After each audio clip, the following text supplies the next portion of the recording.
కత్తులు, ఆయుధాలు వీటన్నిటికంటే అసలైన మన జీవితంలో రోజు సంకలో పెట్టు తిరుగుతున్నాం అంటామే, అలా పెట్టు తిరుగుతున్నాం కత్తిని.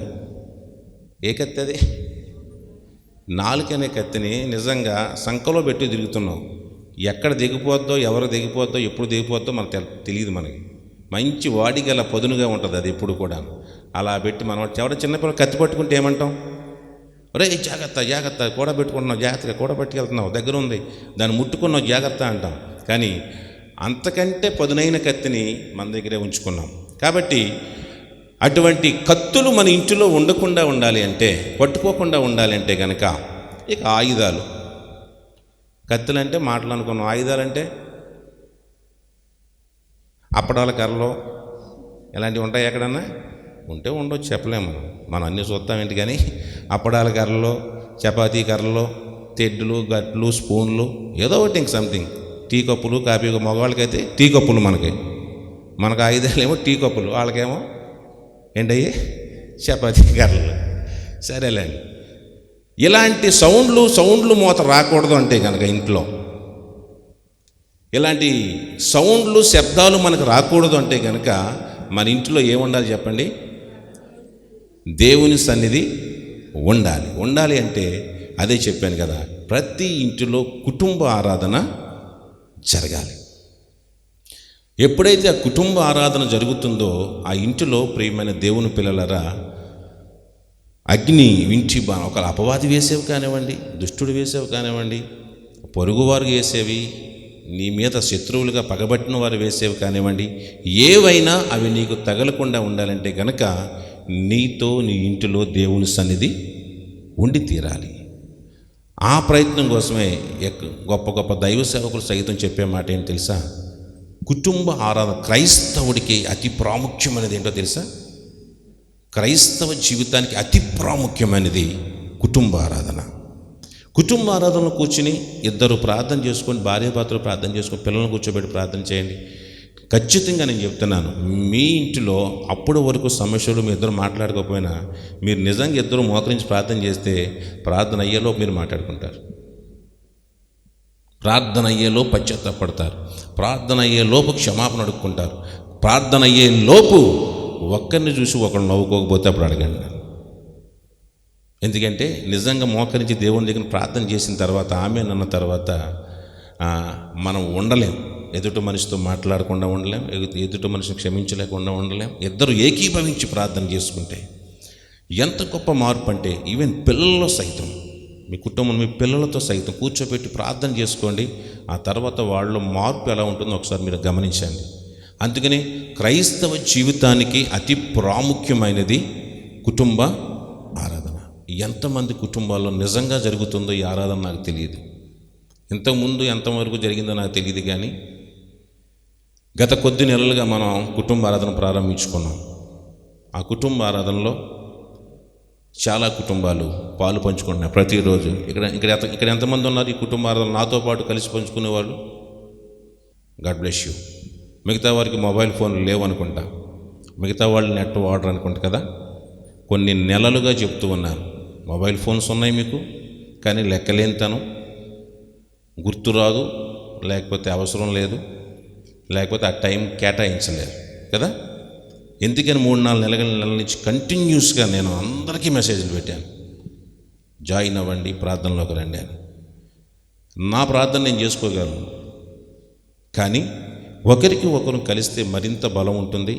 అలా ప్రయత్నం చేస్తే మీరు అలవాటు పడతారు అనే ప్రయత్నంతోనే ప్రతిరోజు ఎన్ని పనులు ఉన్నా సరే, మీకు తెలిసి ఒకప్పుడు నాకు 8:30 అంటే నాకు ఆ టైంకి ఒక పని అంటూ నాకు ఏది లేదు ఎప్పుడు కూడా. ఏమో ఆ టైంకి ఏ పని వస్తే ఆ పని చేస్తాను. కానీ ఈరోజు 8:30 కంటే కనుక నాకు ఒక ఫిక్స్డ్ పని ఏంటంటే కుటుంబ ఆరాధన. అది నా మైండ్లో ఫిక్స్ అయిపోయింది. అంతకుముందు 8:30 అనేది అందరికీ దానికి ఆ టైంకి ఏదైనా గుర్తు రావచ్చు, కానీ ఈరోజు 8:30 అంటే మాత్రం నాకు గుర్తొచ్చేది కుటుంబ ఆరాధన అంతే. ఒకరు కలిసి ఆరాధన చేస్తేనే ఇంత కృప కలిగితే, ఇంత దయ కలిగితే, ఇంతమందిని కలిసి ఏకీభవించి ప్రార్థన చేసుకుంటే ఇంకెంత దేవుని శక్తి మనకి దొరుకుతుందో ఆలోచించండి. ఎప్పుడు కూడా ఒకరు అంటే చేసుకోలేం కాబట్టి ఎప్పుడు కూడా మనందరం కలుస్తూ ఉంటే అదొక ఈరోజు మనం వెళ్ళాలి, ఈ టైం గుర్తు చేస్తున్నాం కదా, డైలీ మెసేజ్లు పెడుతున్నాం. మీరు ఎంత పనుల్లో ఉన్నా, ఎన్ని పనుల్లో ఉన్నా డైలీ మెసేజ్ పంపిస్తున్నాం. పంపేవాడికి పని లేక కాదు, నాకు పని లేక కాదు, ఏదో రకంగా మేము అందులోకి తీసుకొస్తే ఆ కుటుంబ ఆరాధన ప్రతి ఇంటిలో ఆ సమయానికి మీరందరూ నలుగురు తల్లి మోకరించగలిగితే కనుక మీ కుటుంబాల్లో దేవుని యొక్క అద్భుతాలను చూస్తారు, దేవుని యొక్క ఆశ్చర్యకార్యాలను చూస్తారు. ఇక్కడ నేను చెప్పట్లేదండి, దేవుని సన్నిధి యొక్క ప్రాముఖ్యత ఇక్కడ ఇప్పుడు చదువుకున్న మాటల్లో చెప్తూ ఉన్నాను నేను. దేవుని సన్నిధి యొక్క ప్రాముఖ్యత మోషే గుర్తించాడు. మోషే అంటాడు, ఐగుప్తులో ఉన్నటువంటి ఇశ్రాయేలీ ప్రజలు ఐగుప్తు దేశానికి 70 సంవత్సరాల క్రితము చెరగా వెళ్ళిపోయి అక్కడే ఐగుప్తు బానిసత్వంలో మగ్గుతూ జీతం లేక, పడిన కష్టానికి తగిన జీతం లేక, వాళ్ళు ఏమిస్తే అది, ఏ తిండి పెడితే ఆ తిండి తింటూ, వాళ్ళు పెట్టిన తిండి తింటూ గొడ్డు చాకరీ చేస్తూ పశువుల్లాగా ఆ ఇటుకలు తయారు చేయడానికి అప్పుడు గేదెలతో తొక్కిచ్చేవారు. అలాంటిది గేదెలను కాకుండా మనుషులతో తొక్కిచ్చేవాడు ఐగుప్తు ప్రజలు, ఐగుప్తు దేశం ఫరో రాజు, ఆ ప్రజలు కూడా. అలాంటి దిక్కుమాలిన బానిసపు బతుకునే వాళ్ళని అందులో వాళ్ళు చేస్తూ ఉంటూ, వాళ్ళకంటూ రైట్స్ లేవు, హక్కులు లేవు, ఏమీ లేవు, స్వతంత్రం లేదు, కావాల్సిన తినడానికి లేదు. వాళ్ళు ఏం పెడితే తినాలి, వాళ్ళు ఏమి ఇస్తే తినాలి, వాళ్ళకు ఓపుకున్నంత వరకు చేయడానికి వీలు లేదు. వాళ్ళు రోజుకి ఇంత టార్గెట్ ఇచ్చేవారు. ఈరోజు టార్గెట్ ఇస్తున్నారు చూస్తారు కొంతమంది ఉద్యోగాలు చేసేవాళ్ళకి, ఈ నెలలో నువ్వు ఇంత కంప్లీట్ చేయాలి అన్నట్టుగా, నువ్వు రోజుకి ఇంత కంప్లీట్ చేయాలి అని టార్గెట్ ఇచ్చేవారు. అది చచ్చినా బ్రతికినా, ఓపుకున్నా, లెగిసినా, లేకపోయినా, జ్వరం వచ్చినా, నీరసం వచ్చినా, ఏ నొప్పి వచ్చినా సరే ఆ టార్గెట్ వాళ్ళు పూర్తి చేయాలంతే, అంతవరకు పని చేయాలి. ఇలాంటి దిక్కుమాలను బతుకుతుంటే వాళ్ళ మొర విని దేవుడు మోషేని ఐగుప్తు దేశానికి వెళ్ళి వాళ్ళని విడిపించుకున్నామని దేవుడు వచ్చి మోషేకి చెప్తే అన్నాడు, బాబోయ్ నా వల్ల కాదు, నేను వెళ్ళలేను, నాకు నోరు లేదు, నాకు నత్తి, నా నోరు తిరగదు, అక్కడికి వెళ్ళి మాట్లాడని నేను చెప్పేది వాళ్ళకి అర్థం అవ్వదు, నా నోరు తిరగదు, నా వల్ల కాదన్నాడు. మామూలుగానే నత్తి అంటే ఇంక పెద్ద వాళ్ళ దగ్గరికి వెళ్తే ఇంకా నత్తి మనకి, అక్కడ కూర్చుంటే నత్తి, ఇక్కడికి వచ్చి చెప్పమంటే సగంలో సగం ఎగిరిపోతాయి మనకి. అలాగా ఫరో దగ్గరికి వెళ్ళి మాట్లాడాలంటే నాకు ఉన్న మాటలు కూడా పోతాయి కాబట్టి నా వల్ల కాదు బాబోయ్ అన్నాడు. అప్పుడు దేవుడు అన్నాడు, సరే ఓ పని చేయి, మీ అన్నగారు బాగా మాట్లాడతాడు, అహరోను జతిస్తాను, అహరోను తీసుకుని వెళ్ళి అన్నాడు. సరే కాసేపు కొట్టాక అయినా సరే అది కూడా కాదు కానీ, సరే ఇక నువ్వు ఎంతగా చెప్తున్నావు కాబట్టి ఫైనల్ మన ఇద్దరికి ఒకటి డీలింగ్ ఏంటి అంటే, ఒకటి అడుగుతాను, అది చేస్తే మాత్రం వెళ్తాను, లేకపోతే మా అన్న కాదు, నువ్వు ఎవరిని పంపినా సరే లోకం వెళ్ళే ప్రసక్తే లేదు. ఏంటి చెప్పు అన్నాడు. దేవుడు అన్నాడు, నీ సన్నిధి నాకు తోడుగా వస్తేనే నేను ఐగుప్తుకు పోతాను అన్నాడు. ఏమడిగాడు? నీ సన్నిధి నాకు తోడుగా వస్తే నేను ఐగుప్తుకు వెళ్తాను అని అడిగాడు. అప్పుడు దేవుడు సరే అయితే వెళ్ళు, నా సన్నిధి నీకు తోడుగా ఉంటుందన్నాడు. ప్రియమైన దేవుని పిల్లలారా, దేవుని సన్నిధి యొక్క గొప్పతనాన్ని, ఆ ప్రశస్తతను మోషే భక్తుడు గుర్తించగలిగాడు కాబట్టి దేవుడు అన్నాడు, అన్నగారి నుంచి పంపుతానన్నా సరే నాకు వద్దు అన్నగారు అన్నాడు. వస్తే రానివ్వండి కానీ అది మాత్రం సరిపోదు, నాకు నీ చేతిలో కర్ర ఉంది పట్టుకుని వెళ్ళి అన్నాడు. అది కూడా సరిపోదు నాకు అన్నాడు. నాకు కావలసిందల్లా నీ సన్నిధి నాకు తోడుగా రావాలి, నేను ఎక్కడికి వెళితే అక్కడికి, నేను ఎక్కడ ఉంటే అక్కడ ఏముండాలి చెప్పండి, నీ సన్నిధి ఉండాలి. అలాగే వాగ్దానం చేయి, వెళ్తాను నేను. మనమైతే చాలు, పలానోడిని తీసుకెళ్ళంటే సర్లే తెయ్యమని వెళ్ళిపోతాం, మనకి పెద్ద బలవంతులు అనుకుంటాం. కానీ మోషేకి తెలుసు బాగా, ఏది కూడా మనల్ని కాపాడలేదు దేవుడి సన్నిధి తప్ప అని. అందుకనే మీకు తెలుసా, దేవుని సన్నిధిని కూడబెట్టుకు వెళ్ళిన మోషే ఎన్నడూ ఎక్కడ కత్తి పట్టకుండా ఐగుప్తు చెరలోంచి ప్రజలను, ఇశ్రాయేలు ప్రజలను తీసుకురాగలిగాడు. కత్తి వాడాడు ఎక్కడన్నా? ఎవడన్నా చంపాడా యుద్ధం చేసి? ఎక్కడన్నా రక్తం ఎవరిదైనా పొడిచి రక్తాన్ని ఏమైనా కళ్ళ చూశాడా? చూడకుండా అప్పటికీ అతి శక్తివంతమైన రాజ్యం ఫరో, ప్రపంచాన్ని ఏలుతున్నటువంటి ఫరో, అతి శక్తివంతమైన రాజుగా ఉన్నటువంటి ఆ రాజు దగ్గర నుంచి చుక్క కారకుండా, రక్తం కత్తి పట్టుకోకుండా మోషే అంత సైన్యాన్ని విడిపించుకుని వచ్చాడు. అంత బలము కలిగినటువంటి కబంధ హస్తాలను నడిపించగలిగాడంటే కనుక, కత్తి పట్టకుండా పని అయిందంటే కారణం ఏంటి తెలుసా? దేవుడి సన్నిధి తోడుగా ఉంది కాబట్టి. ఇక్కడ అదే చెప్తున్నాడు, దేవుడు సన్నిధి తోడుగా ఉంటే మనం కత్తులు పట్టుకోనక్కర్లేదు. దేవుడు సన్నిధి మనకి తోడుగా ఉంటే ఎటువంటి సమస్య నుండి అయినా నేను విడిపించబడతావు. ఎటువంటి తిరుగులేని శక్తినైనా నీవు ఎదిరించగలిగినటువంటి వాడిగా నీవు నిలబడతావు. కాబట్టి ప్రియమైన దేవుని పిల్లలారా, ఇప్పటికైనా నీవు నేను గుర్తించవలసింది ఎప్పుడు కూడా ఒకటి, దేవుని సన్నిధి నాకు తోడుగా ఉండాలి. ఈ లోకంలో ఎంతమంది నిన్ను ప్రేమించే వాళ్ళు ఉన్నాయి, ఎంతమంది నీకు అండగా ఉన్న వాళ్ళు ఉన్నాయి, ఎంతమంది నీకంటే బలమైన వారు నీ చుట్టూ ఉండని నీ కొరకు. నేను మాట అంటే 10 మంది వచ్చేసి నీ వెనకాల, అయినా సరే వాళ్ళు ఎందుకు పనికిరారు, వాళ్ళ వల్ల ఏం కాదు. నీకు చిన్న కష్టం వస్తే నువ్వు పిలవగానే ఒక 100 మంది రావచ్చు, అయినా ఆఫ్టర్ ఆల్ వాళ్ళ వల్ల ఏమీ కాదు, నిన్ను కాపాడలేరు సమయం వస్తే. కానీ ఒక్క దేవుని సన్నిధిని కోరుకో, ఆ దేవుని సన్నిధి నీతో ఉండేలా చూసుకో, నీ బ్రతుకులో కత్తులు పట్టుకోవాల్సిన అవసరం లేదు అంటాడు. కేడెములను కత్తులను యుద్ధాయుధములను ఆయన విరగొట్టెను. దుష్ట మృగములుండు పర్వతముల సౌందర్యముల కంటే నీవు అధిక తేజస్సు కలిగిన వాడవు. హల్లెలూయా అని అంటాడు. అశ్షూరీయుల యొక్క ఓటమి అక్కడ చాలా గొప్పది. అక్కడ వించి అగ్నిబాణములను కేడెములను కత్తులను యుద్ధాయుధాలను విరగొట్టాడు. గొప్ప గొప్ప సైన్యాలు చేయలేని పనిని ఆయన చేశాడు. హల్లెలూయా. గొప్ప గొప్ప సైన్యాలు చేయలేని పనిని ఎవరు చేశారు చెప్పండి? దేవుడు చేశాడు. దేవుడు కూడా కత్తులు ఏమైనా వాడాడు అక్కడ? ఆయన కూడా వాళ్ళ దేవుణ్ణి ఆయుధాలు వేరుగా ఉంటాయంట. ప్రియమైన దేవుని పిల్లలారా, ఆయన గొప్ప గొప్ప సైన్యాలు చేయలేని పనిని ఆయన చేశాడు. ఒక్క రాత్రిలో ఒకే దెబ్బతో అశ్షూరు సైన్యాన్ని ఆయన కూలగొట్టాడు. సైన్యాలను జయించాలంటే దేవునికి మరో సైన్యం అవసరం లేదు. సైన్యాన్ని జయించాలంటే దేవుడికి మరొక పెద్ద సైన్యం ఆయనకు అవసరం లేదు. కానీ ప్రియమైన దేవుని పిల్లలారా, ఆయన యొద్ద ఎన్నో రకాల ఆయుధాలు ఉంటాయి. భూకంపాలు, వడగళ్ళ వాన, తెగుళ్ళు, కరువు, అగ్ని, వరద, ఇవన్నీ ఆయన ఆయుధాలే. కత్తి పట్టకుండా ఆయన శత్రువుని హతమార్చగలిగినటువంటి దేవుడు. అటువంటి పరిస్థితుల్లో దుష్ట మృగము నుండి పర్వతముల సౌందర్యము కంటే నీవు అధిక తేజస్సు గలవాడు. అశ్షూరు సైన్యం చనిపోయారని గ్రహించాక, ఎప్పుడైతే ఆ దేశం మీదకి వచ్చినటువంటి అశ్షూరులందరూ కూడా చనిపోయారని వాళ్ళు గుర్తించిన తర్వాత అంట వాళ్ళు యూదులు యెరూషలేము గుమ్మములను బార్లా తెరిచి వేల కొద్ది జనం అశ్షూరు వారి గుడారాల్లోకి వెళ్ళి చూశారు. ఆ గుడారాల్లో వాళ్ళు కొల్లగొట్టుకొచ్చినటువంటి ధనము కుప్పలుగా పడి ఉంది. ఇప్పుడు అది యూదుల వశమైంది. వెండి, విలువైన బంగారం, విలువైన వస్త్రాలు చాలా దేశాలు జయించుకుంటూ వచ్చారు కదా. వాళ్ళు జయించుకుంటూ వచ్చి జయించినక్కడల్లా దోపుడు సొమ్ము దోసుకుంటా చివరికి ఎక్కడికి వచ్చారు? ఇక్కడికి షాలేం దగ్గరికి, ఇశ్రాయేల్ ప్రజల మధ్యలోకి, సియోనులోకి వచ్చారు. ఇక్కడికి వచ్చిన తర్వాత వాళ్ళు గెలిచిందంతా మోసుకొచ్చి ఎక్కడ చచ్చారు చెప్పండి? వాళ్ళు ఈ మన దేవుని ప్రజల దేశంలోకి వచ్చి సియోనులోను షాలేంలోను చచ్చారు. ఇప్పుడు మోసుకొచ్చిందంతా ఎక్కడ వదిలిపెట్టారు? వాళ్ళు అక్కడ వదిలిపెట్టారు. అప్పుడు దేవుని ప్రజలు ఇశ్రాయేల్ అందరూ కలిసి దాన్ని తీసుకోవడం మొదలుపెట్టారు. హల్లెలూయా. దేవుని సన్నిధి మనతో ఉంటే ప్రియమైన దేని పేరు, నువ్వు కత్తి పట్టక్కర్లేదు, యుద్ధం చేయక్కర్లేదు. నీ ఇంటిలోకి సొమ్ము ఎక్కడి నుంచి రావాలి నీ దగ్గరికి, అక్కడి నుంచి తీసుకొచ్చి సమకూర్చేవాడై ఉన్నాడు దేవుడు. హల్లెలూయా. ఆ రోజు ప్రియమైన దేవుని పిల్లలారా, దోపుడు సొమ్ము చూసి ఈ కీర్తనకారుడు కళ్ళు పెద్దవయ్యి దేవుని గొప్పతనాన్ని గుర్తించి మోకాళ్ళ మీద పడి పరలోకం వైపు చేతులెత్తి స్తుతించడం మొదలుపెట్టాడు. ఇశ్రాయేలు ఐగుప్తుల్ని దోచుకున్న రాత్రి గుర్తొచ్చింది భక్తుడికి.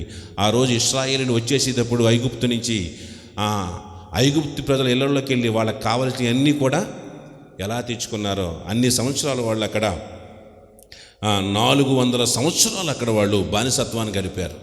ఆ 400 సంవత్సరాల జీవితం అంతా మోసుకొచ్చేసారు. వచ్చేటప్పుడు 400 సంవత్సరాలు కష్టపడితే ఊరికినే విడిపించలేదు దేవుడు. విడిపించడమే కాదు కానీ విడిపించడంతో పాటు ఐగుప్తులు వాళ్ళు 400 సంవత్సరాలు వెట్టి చాకరీ చేసిన దానికి జీతాన్ని కూడా ఒంటెల మీద, గుర్రాల మీద, ప్రతి చేతిలో ఏదో ఒకటి మోసుకునే వచ్చారు వాళ్ళు అక్కడి నుంచి. హల్లెలూయా. నా ప్రియమైన దేవుని పిల్లలారా, దేవుని సన్నిధి మనకు తోడుగా ఉంటే, దేవుని సన్నిధి మనకి అండగా ఉంటే మన జీవితంలో గొప్ప విజయాల్ని మనం చూస్తామని దేవుని లేఖనం మనకు తెలియచేస్తూ ఉంది. కట్టిన హృదయులు దోచుకోబడి ఉన్నారు, వారు నిద్రయుంది ఉన్నారు. పరాక్రమశాలులందరి బాహుబలము హరించెను. యాకోబు దేవా, నీ గద్దింపునకు రథసారథులకును గుర్రములకును గాఢ నిద్ర కలుగును. నీవే భయంకరుడవు. దేవుడు చెప్తున్నారు. దేవుని సన్నిధి మనకు తోడుగా ఉంటే కఠిన హృదయులు అంటే కింద ఫుట్ నోట్స్లో ఉంటుంది. గుండె దిట్టరులు అంటే గుండె బలం కలిగిన వారు సహితం ఏమైపోయారు చెప్పండి? దోచుకోబడ్డారు. గుండె నిబ్బరం అంటే ధైర్యవంతుడు, బలవంతుడు, బలశాలి సహితము వాడు ఎంత గుండె ధైర్యం కలిగిన వాడైనా సరే వాడు కూడా దేవుని ప్రజల చేత దోచుకోబడ్డాడు. వాడు వల్ల కాలేదు. వాడు అనుకోవచ్చు నేను గుండె నిబ్బరం కలిగిన నన్ను ఎవడేం చేయలేడని చెప్పి. అలాంటి అశ్షూరీయుల దగ్గర నుంచి కూడా దోచుకోబడ్డారు. వారు నిద్ర నొంది ఉన్నారు. అలాంటి వారు కూడా చనిపోయారు. గుండె ధైర్యం కలిగిన వారు, గుండె నిబ్బరం కలిగిన వారు, పరాక్రమశాలులందరి బాహుబలం అరించిపోయింది. పరాక్రమశాలులు అంటే యుద్ధములో తిరుగులేని వారు, అపజయం ఎరిగిన వారు, వారి జీవితంలో ఎన్నడూ వాటమి లేనటువంటి పరాక్రమశాల యొక్క బలమంతా ఏమైపోయింది చెప్పండి? హరించుకుపోయింది. ఎలాగంటే దేవుని ఒకే ఒక్క మాటతో. ఎంతటి శక్తివంతుడైనా సరే దేవుని యొక్క సన్నిధి తోడు లేకపోతే పతనం అవుతాడు. ఎటువంటి వాడైనా సరే దేవుని తోడును కోరుకుంటే, దేవుని సన్నిధి తోడుగా ఉంటే మాత్రం ఎవరు కూడా ప్రియమైన దేవుని పిల్లలారా అపజయమైనడో మనం ఎరగం. అదే విషయాన్ని దావీదు కూడా గుర్తించాడు. అందుకే అంటాడు దావీదు కూడా, గొల్లియాతుని చంపడానికి వెళుతూ ఆయన అంటాడు, ఆయనైతే కత్తి ఏం పట్టుకోలేదు, వెళ్తా అంటాడు, యుద్ధము యెహోవాదే, యుద్ధం చేసేది నేను కాదంటాడు. ఆయనకు తెలుసు నా కూడా ఎవరున్నారు, దేవుడు ఉన్నాడని దావీదు తెలుసు. కాబట్టి ప్రియమైన దేవుని పిల్లలారా, ఆనాటి భయంకరమైన గొల్లియాతు మీద దావీదు కత్తి పట్టుకెళ్లకుండా చేతి కర్రతో, ఒడిశాలతో వెళ్ళి దాని దగ్గర ఉన్న ఆయుధంతో వెళ్ళి విజయాన్ని సాధించి ఒక దేశానికి విజయాన్ని అందించిన వాడు దావీదు. కారణం ఎవరిని కూడా పెట్టుకెళ్ళాడు? దేవుని సన్నిధిని కూడా పెట్టుకెళ్ళాడు. నా ప్రియమైన దేవుని పిల్లలారా, ఈరోజు మనం ప్రతి ఒక్కరూ కూడా అటు దేవుని సన్నిధి మనం గుర్తించగలిగినట్లయితే, దేవుడు ఒక గద్దింపు ఇచ్చాడంటే నీ శత్రువుల్ని, నీ శత్రువు ఎంతటి బలమైన వాడైనా, నీ శత్రువు ఎంతటి శక్తివంతమైన వాడైనా, అతని జీవితంలో ఎన్ని విజయాలను పొందుకున్న వాడైనా, నీ ఎదుట నిలబడిన నీ శత్రువు గత తాలూకు యొక్క చరిత్రను పరిశీలిస్తే గొప్ప గనుడు కావచ్చు. నీ ఎదుట ఉన్న శత్రువు, నీ ముందు నిలబడిన వాడు తన గత చరిత్రను పరిశీలిస్తే ఎప్పుడు ఎన్నడూ ఓటమి లేని వాడు కావచ్చు. నీ ఎదుట ఉన్న శత్రువు తన గత చరిత్రను పరిశీలిస్తే ఎప్పుడు కూడా తల దించిన వాడు కాకపోవచ్చు, అతను ఎన్నడూ కూడా ఓటమి రుచి చూడని వాడు కావచ్చు. కానీ అంతటి గొప్పవాడు కూడా నీ ఎదుట ఉన్నప్పటికీ, నీ మీదకి వచ్చినప్పటికీ దేవుని సన్నిధి నీతో తీసుకుని వెళ్ళగలిగితే కనుక ఎప్పుడు ఓటమి ఎరుగున వాడికి ఓటమిని రుచి చూపించేది దేవుని సన్నిధి. దేవుని సన్నిధి గొప్ప గొప్ప పాఠాలు నేర్పిస్తుంది ఎవరికైనా సరే. ఎటువంటి అహంకారికైనా, అహంభావికైనా, ఎన్నడూ కూడా ఓటమి లేనివాడికైనా దేవుడు ఒక్క గద్దింపిస్తే, నీతో పాటు ఉన్న నీ దేవుడు ఒక గద్దింపునిస్తే కనుక వాడు ఓటమి రుచి చూడవలసిందే. అందుకే అంటాడు, రథసారథులను గుర్రములకును గాఢ నిద్ర కలిగెను, నీవే భయంకరుడువు, నీవు కోపపడి వేళ నీ సన్నిధిని నిలువగలవాడెవడు, నీవు తీర్చిన తీర్పు ఆకాశముల నుండి వినబడజేసితివి, దేశములో శ్రమ నొందిన వారిని అందరినీ రక్షించుడికై న్యాయపు తీర్పునకు దేవుడు లేచినప్పుడు భూమి భయపడి ఊరుకుండెను, నరుల ఆగ్రహము నిన్ను స్తుతించును, ఆగ్రహ శేషమును నీవు ధరించుకొందువు, మీ దేవుడని యెహోవాకు మొక్కుకొని మీ మొక్కుబడులను చెల్లించుడి, ఆయన చుట్టూ ఉన్న వారందరూ భయంకరుడగు ఆయనకు కానుకలు తెచ్చి అర్పింపవలను, అధికారుల పొగలను ఆయన అణిచివేయువాడు, భూరాజులకు ఆయన భీకరుడు. హల్లెలూయా. ప్రియమైన దేవుని పిల్లలారా, ఇది మనం నేర్చుకోవాల్సిన సత్యం. ఈరోజు మరొకసారి ఆసాపు శత్రురాజుల యొక్క సమస్తాన్ని ఎలాగా యెరూషలేముని, సాలేముని, ఇశ్రాయేలు యోధా దేశాలని చుట్టుముట్టారో ఆసాపు మొత్తం కళ్ళారా చూసినవాడు.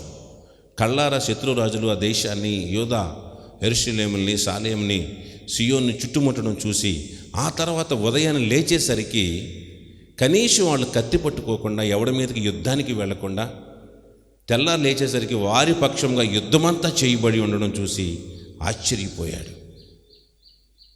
అయితే అంతగా ఆ మాట చెప్తున్నాడు, షాలేములో ఆయన గుడారం ఉన్నది, సియోనులో ఆయన ఆలయం ఉన్నది. నా ప్రియమైన దేవుని పిల్లలారా, ఈరోజు మరొకసారి నీవు కనుక దేవుని సన్నిధిని అలాగూ ప్రాముఖ్యతను ఇచ్చినట్లయితే కనుక నీ ఇల్లు, నీ కుటుంబం, నీ జీవితంలో అటువంటి దేవుని సన్నిధి ఎప్పుడు కూడా నువ్వు ఎక్కడికి వెళితే అక్కడ నీ హృదయంలో దేవునికి చోటిస్తే, నీ మనసులో నీ హృదయంలో దేవుడు ఉండగలిగినంతగా నీవు అవకాశం ఇస్తే కనుక నీవు ఎన్నడూ ఎక్కడా పోరాటం చేయనవసరం లేదు. నువ్వు ఎక్కడికి వెళ్ళి నిలబడి చాలంతే, ఊరక నిలుచుని చూడు, దేవుడు తన పని చేస్తూ ఉంటాడు. నువ్వు ఎక్కడికి వెళ్ళి ఏది ఎవరి మీద మనం అరవక్కర్లేదు, కేకలేయక్కర్లేదు, గొంతులు అయిన అవసరం లేదు, ఏమీ చేయనక్కర్లేదు, జస్ట్ నిలబడి చూడండి అంతే. దేవుడు కూడా అదే చెప్తా. ఒకసారి ఇశ్రాయేల్ ప్రజలు భయపడుతుంటే అంటాడు, మీరు ఊరకనే నిలిచి ఉండి చూడుడి అంటాడు. అది మీరేం చేయొద్దు, నేనేం చేస్తాను మీరు చూడండి అంతే, పని నేను చేస్తాను మీరు నిలిచి చూడండి అంటాడు దేవుడు. ఈరోజు కూడా అంతే. అయితే ఒకటి, దేవుని సన్నిధి మనకు తోడుగా ఉండాలి. నీ సన్నిధి నాకు తోడు రాకపోతే అడగండి దేవుణ్ణి, నేను అడుగు తీసి అడిగేను, నువ్వు నాతో ఉంటే నేను బయలుదేరుతాను. మండుపట్టు పట్టండి దేవుడి దగ్గర, అడగండి దేవుణ్ణి, ఆయన స్తుతించండి, ఆయన ఆరాధించండి. ఎక్కడ ఆయన స్తుతిస్తారో, ఎక్కడ ఆయన ఆరాధిస్తారో, ఎక్కడ ఆయన నామాన్ని ప్రార్థన చేస్తారో అక్కడికి దేవుడు వచ్చి ఉంటాడంతే. నువ్వు ఒంటరిగా ఉన్నావా, అక్కడ నిలబడి ప్రార్థన చేయి, మోకరించి ప్రార్థన చేయి అంతే. మరుక్షణం దేవుణ్ణి పక్కనే ప్రత్యక్షమై ఎక్కడ స్తుతిస్తారో అక్కడ దేవుడు ఉంటాడు. ఎక్కడ ఆయన్ని ప్రార్థన చేస్తామో, ఆయన ఎదుట మోకరించి చేతులు చాపి ప్రార్థన చేస్తూ ఉంటామో అక్కడ దేవుడు ఉంటాడు. నువ్వు ఏ పరిస్థితుల్లో ఉన్నా, నీ కుటుంబం నువ్వు ఎలా ఉన్నా సరే అదొకటి నేర్చుకో. దేవునికి అవకాశం ఇవ్వండి మీ జీవితాల్లో. దేవుడు మీ జీవితాల్ని బాగు చేసేవాడై ఉన్నాడు. నీవు ఆయుధాలు పట్టుకోవడం వల్ల నీ సమస్యలు తీరవు. నీ సమస్యలు తీరాలి అంటే, నీ నోటిని నువ్వు వాడకుండా ఉండాలి అంటే, ఆ అవసరం రాకుండానే నీ ఇంటిలో నీ కార్యాన్ని నీ పక్షంగా ఈ దేవుడు సఫలపరచాలి అంటే, నీ ఇంటిలో, నీ కుటుంబంలో, నీ ఉద్యోగంలో, నీ వ్యాపారంలో నీ కుటుంబ పక్షంగా నీ దేవుడు నీ కార్యాన్ని సఫలపరచాలి అంటే, నీవు ఆయుధం వాడకుండానే విజయాన్ని చూడాలి అంటే ఒకటే, దేవుని సన్నిధిని కోరుకోండి. దేవుని సన్నిధి నీ ఇంటిలో ఉండేలా చూసుకోండి. దేవుని సన్నిధి నీ కుటుంబంలో సంచరించేలా చూసుకోండి. దేవుని సన్నిధి నీ ఇంటిలో నీ జీవితంలో ఎక్కడికి వెళ్ళినా నీతో వచ్చేలాగా చూసుకోండి. నీ జీవితంలో ఏ ఆయుధమును నీవు వాడనవసరం లేదు, ఎవరి మీద నోరు పడేసుకునే అవసరం లేదు, ఆయాసపడక్కర్లేదమ్మా. నీ కార్యాన్ని సఫలపరిచే దేవుడు మనకున్నాడు. సఫలపరిచే దేవుడు, నీ కార్యాలు, నీ ఉద్దేశాలను సఫలపరిచే దేవుడు మనకున్నాడు, నెరవేర్చే దేవుడు ఉన్నాడు. అట్టి దేవానికి వందనాలు చెల్లిస్తూ ఉన్నాను. నీవే మాకు తోడుగా అండగా నడిపించమని యేసు దివ్యనామములో అడిగి వేడుకొంచున్నాను తండ్రి.